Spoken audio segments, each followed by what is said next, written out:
അമേരിക്കയിലെ ആരിസോണയിൽ സുവിശേഷ പ്രഘോഷകനെ കുരിശിൽ തറച്ച് കൊല്ലുന്നതിന്റെ അനുകരണമെന്നോണം ഭിത്തിയോട് ചേർത്ത് തറച്ചു കൊല്ലപ്പെട്ട നിലയിൽ കണ്ടെത്തി. മൃതശരീരത്തിന്റെ ശിരസിൽ മുൾമുടിയും വെച്ചിരുന്നു. ആരിസോണയിലെ 76-കാരനായ വില്യം ഷോൺമാനാണ് അതിദാരുണമായും ക്രൂരമായും കൊല്ലപ്പെട്ടത്.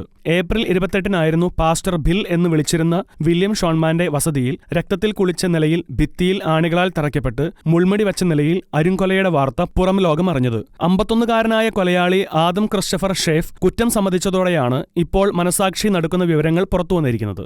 വൈദികരും സുവിശേഷ പ്രഘോഷകരും ഉൾപ്പെടെ അമേരിക്കയിലെ വിവിധ സംസ്ഥാനങ്ങളിലായി 14 പേരെ ഇതേ രീതിയിൽ ക്രൂശിച്ച് കൊലപ്പെടുത്തുന്ന ഒരു കൊലപാതക പരമ്പരയ്ക്ക് തന്നെ ഇയാൾ പദ്ധതി ഇട്ടിരുന്നു. സെഡോണിലെ ഹോളി ക്രോസ് ചാപ്പലിലെ 2 വൈദികരെ ക്രൂശിക്കാനുള്ള പദ്ധതി നടപ്പിലാക്കുവാൻ തയ്യാറെടുപ്പുകൾ നടത്തുന്നതിനിടെയായിരുന്നു ഇയാളെ അറസ്റ്റ് ചെയ്തത്. ക്രൈസ്തവ നേതാക്കൾ ക്രിസ്തുവിനു വേണ്ടി ചെയ്യുന്ന സുവിശേഷ പ്രഘോഷണ ഉദ്യമങ്ങളാണ് കൊലപാതക പരമ്പരയ്ക്ക് തന്നെ പ്രേരിപ്പിച്ചതെന്നാണ് ഇയാൾ പോലീസിന് മൊഴി നൽകിയിരിക്കുന്നത്.